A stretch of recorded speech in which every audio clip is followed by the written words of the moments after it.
Greetings, everybody. This is the beginning of the second week of March, March 8th. So it's going to be the week of March 9th next week. The week that the first week of March has been surprisingly good to what I've seen so far. It's been surprisingly good. Sorry, I got a little bit of an itch. It's been a surprisingly good week. We've seen the adaptation to in all aspects on the Ukrainian battlefield to the withdrawal of the United States. I hope that the withdrawal of the United States is a temporary phenomenon and we can end this fairly soon.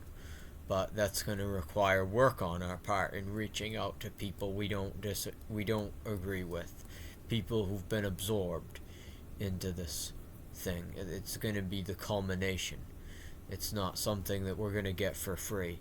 But in any case, for now, as the United States has flipped over and become untrustworthy, and hopefully they don't actively aid Russia, because that would make it very difficult for them to survive. But they've been able to adapt very well. The Ukrainians and their European allies that have stuck with them have been able to supplement the aid that we're no longer providing, and they've been able to provide military aid, which is something that I understand because they've been working on it for several years. But they're also working on a satellite program and really trying to get the satellites the satellite issues taken care of, which is something that I've been suggesting ever since last week and before in my email. I would love to believe that my email and the ones that you sent out were what made the difference. Maybe they did, maybe they didn't, but it's a great way to build morale. So anyway, this is I have zero problem with the idea that Europe for a while is going to have to be the leader of the free world. They are free. In many ways, they're freer than us. They're not perfect by any means. A lot of them came very close to having this happen in their countries. But I have no problem with the idea that Europe is taking over the role of the USA. For now, I would like to have that role of leader of the free world again. I would like to have it, but it's something that we're going to have to earn back through soft power. It's not something that we're going to get for free. And I say this again, all of this. People will say, oh, this is going to take a century for us to fix the damage, or whatever ridiculous amount of time. It's not going to. If it takes that long, then that's the end of man. That is the end of the human race. And the only reason why it's worth thinking about the end of the human race is how to avoid it. So, we don't really think about that. We don't think in those contexts. We don't imagine the future as being there aren't any more humans. We only do that in order to find out what went wrong, how can we prevent that. It is never the view that you should have of the future, even if it's likely. But you don't give up.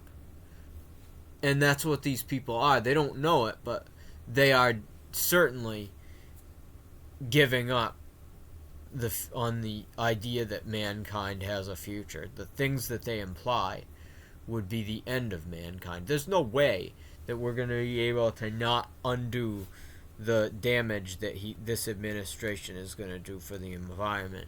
That it's going to take a century to do that.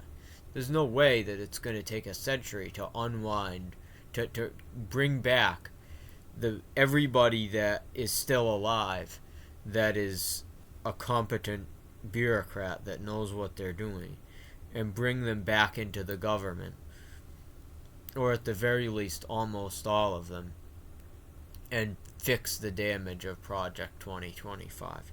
There's no way that we're not going to be able to do these things. There's no way that we are going to...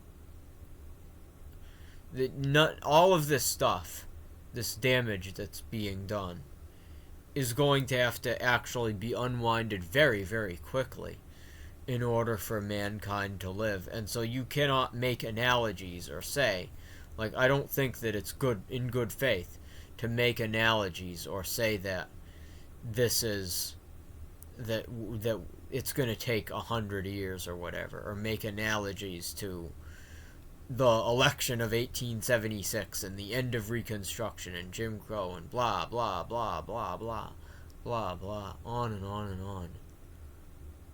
These analogies that people make. We're not at that kind of a moment in history anyway. We're in a very desperate moment, and it's all or nothing. We either lose everything or we get most stuff back and we have prosperity soon. That's the kind of moment that we're in. We're definitely leaning towards the former right now. We've done a lot of things. I personally believe that we deserve it, but just because we deserve to lose stuff or to lose everything we love doesn't mean that we should settle for that. And we certainly shouldn't sleepwalk into settling for losing everything that we love. So all of this is provisional. It's not going to take 100 years to undo. It's going to take a single presidential term or less. There will be people that die, and we're not going to be able to bring them back to life. But a lot of species, for instance, there's research into bringing those back. And that might be research that a future administration might fund. An administration that's cleaning up this mess. The kind that we need in order to be able to not perish. And so, all of the damage that is being done, almost all of it, with very few exceptions, is provisional damage that is going to be undone very quickly after 2029. And we don't even have to wait until then. If we're able to convince enough of the base that he's a problem and a liar and a fraud, and that he screwed them over, if we're able to even convince the base of that, then that will be very helpful, and we'll be able to fix. We'll be able to not necessarily fix the problems, but stop the damage for a while. We could have a president after 2 impeachments, Trump and Vance. Again, you know what I think about Trump and the 14th Amendment, but everybody's pretending that he's president, so it won't hurt to impeach him like he's president, even though he isn't. Anyway, then Vance as well will have to be impeached. And I think, again, right now, I think that he's the legitimate president of the United States. But after that, you get Mike Johnson. As far as I know, Mike Johnson has lost elections before. He doesn't necessarily have a personal problem with the peaceful transfer of power. He has gone along with other people, but he doesn't have a personal problem with that like Trump.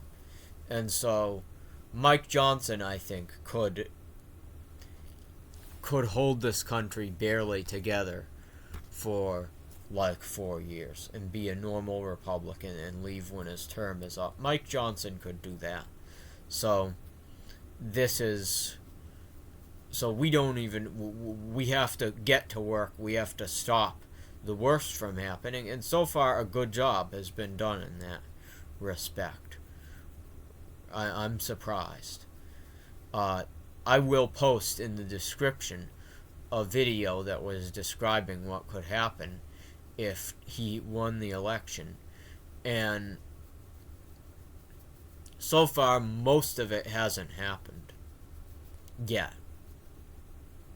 And we're in a pretty good position to stop it. At least the people of the United States are in a relatively good position. So, I haven't even talked for the first 10 minutes of this video about the State of the Union address, which is like everything about the Trump administration. It's not a real, the Trump administration. It's not a real State of the Union address. It's fake. It's a fake address in that it wasn't, beyond just the fact that he's not really legally allowed to be president. He's not the president. Somebody else, probably Vance, is the president, not him. Apart from that fact, even if he was the actual president of the United States, this would not be a real State of the Union because it wasn't called at the correct part of the year.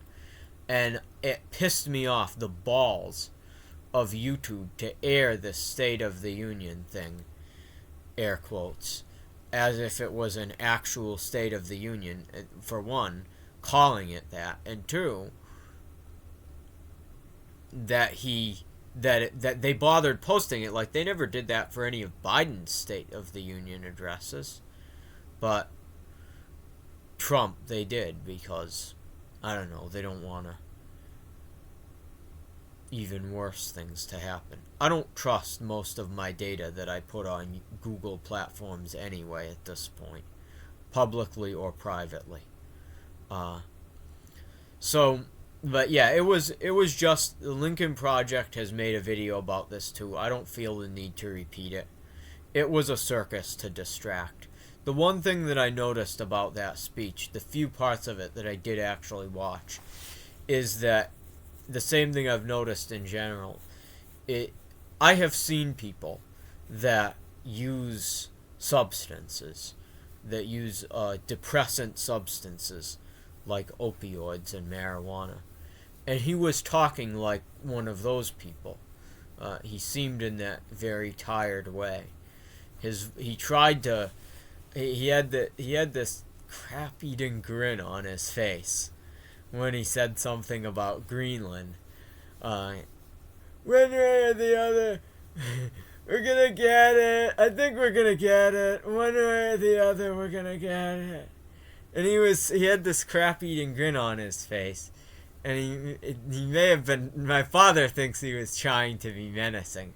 I think he was just unserious. And I think that he was just laughing it off like somebody does when they're drunk.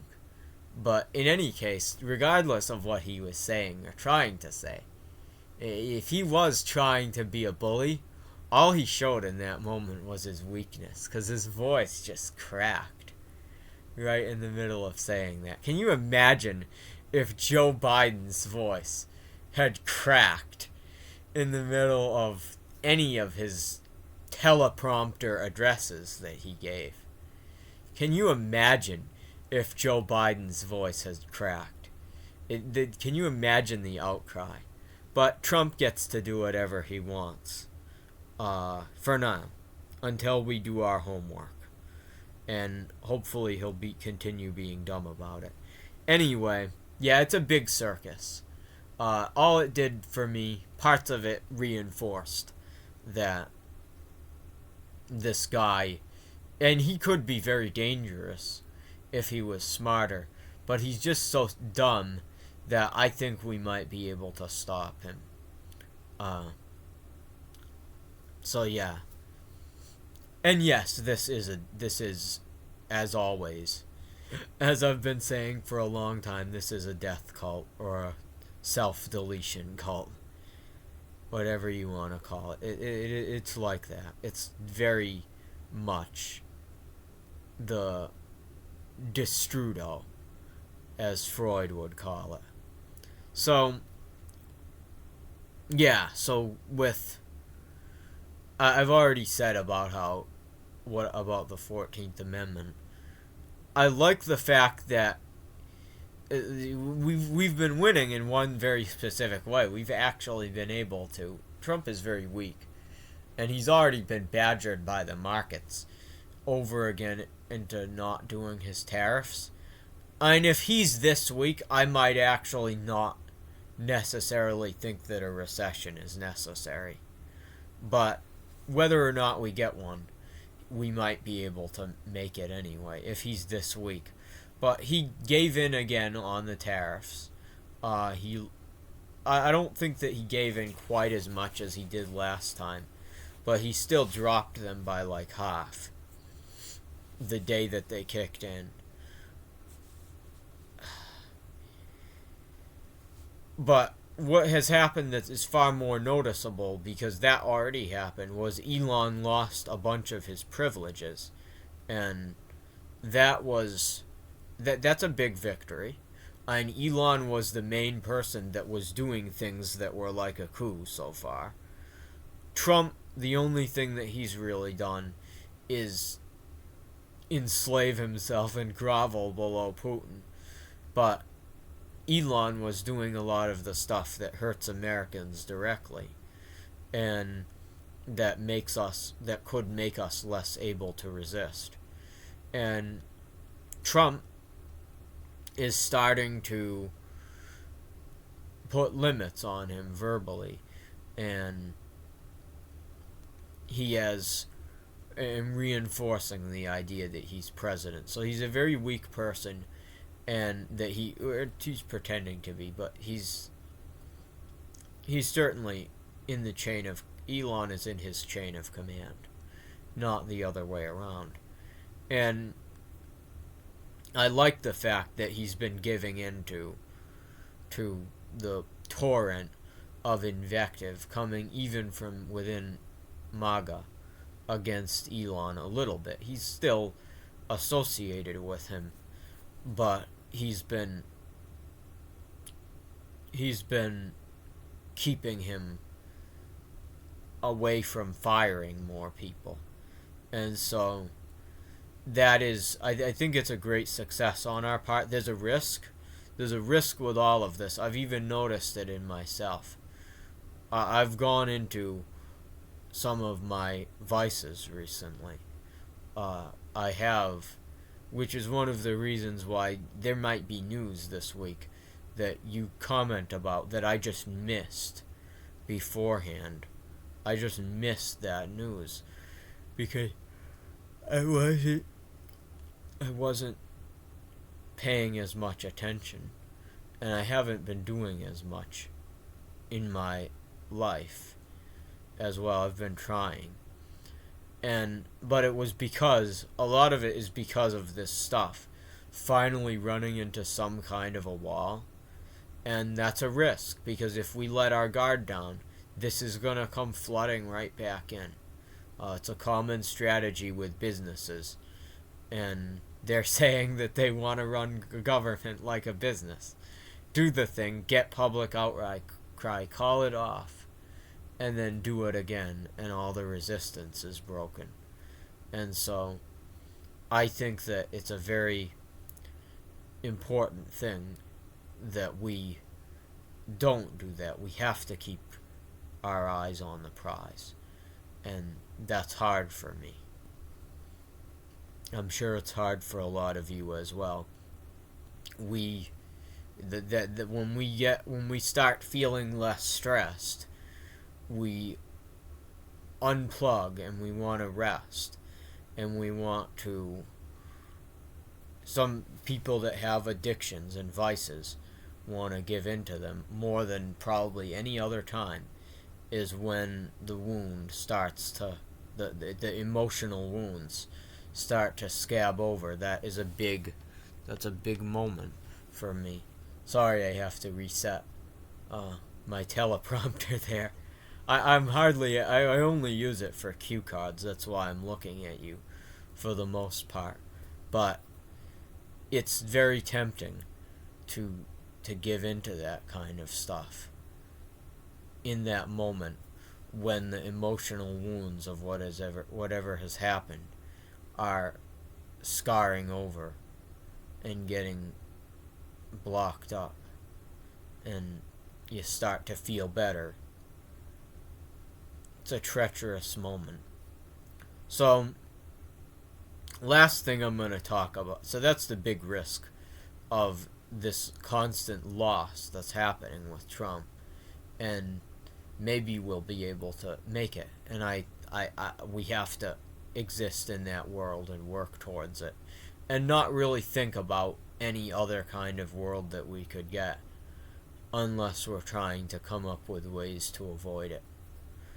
Anyway, so the Schedule F thing versus Project 2025. It's pretty ridiculous. It's pretty ridiculous, actually. I've looked vaguely at Project 2025. I'm probably going to try to do more research about it before I make my next news video. But Schedule F is about removing about 50,000 people. It has not actually been implemented yet. A lot of the firing has been targeted at the rank and file employees, which Project 2025 didn't even have a plan for them. Their only plan was to get people to replace fired Schedule F workers, of which they have about 10,000 replacements. And to the best of my knowledge, they are not well trained. They are not apprentices. They are not people that have any familiarity with their field. And like, they could have done that. They could have said, be apprentices, work these jobs for a while, or at the very least learn them. Learn what you can about your job before you apply. And we want to build a scale model of the federal government that is capable of running a totalitarian regime. They could have done that, and maybe they would have gotten a little more publicity, but I don't know. If they were really competent, but they're not. They're weekend warriors, the Project 2025 people, which shocks me, because the whole point of Project 2025 is we're going to learn from our mistakes, and we're not going to be weekend warriors. We're going to implement our self-deletion cult. We're going to institute our cult with competence. And yet, what they have is a roster of 10,000 people out of 50,000 Schedule F management positions. Out of 50,000 management level positions, they have about 10,000 of them. They're not well trained. They're ideologues, but they were not, obviously, apparently, they have not been willing to do the work to be effective ideologues that know what they're doing. And again, the numerical disadvantage, there's only 10,000 of them. So what we've been seeing with all of these firings, most of these firings haven't even been people that Project 2025 knows how to replace, which is something that I'm breathing a sigh of relief about. But even the people that have been fired that are replaceable, it's not going to be talented people. I am not aware of generals at all to replace the ones that have been fired that are associated with Project 2025. Tell me if anybody is there. So this has been quite a joke, and I think that we should take some inspiration from that. I'm going to try to be better. I'll check in with you both about myself and, more importantly, about all of you next week. I'm also going to be reading the second half, which is much shorter. It's going to be like 10 minutes maybe, of my paper. I'm going to be doing that either tonight or tomorrow at 3:30, and as an instant premiere. So I'll see you then for each of those things.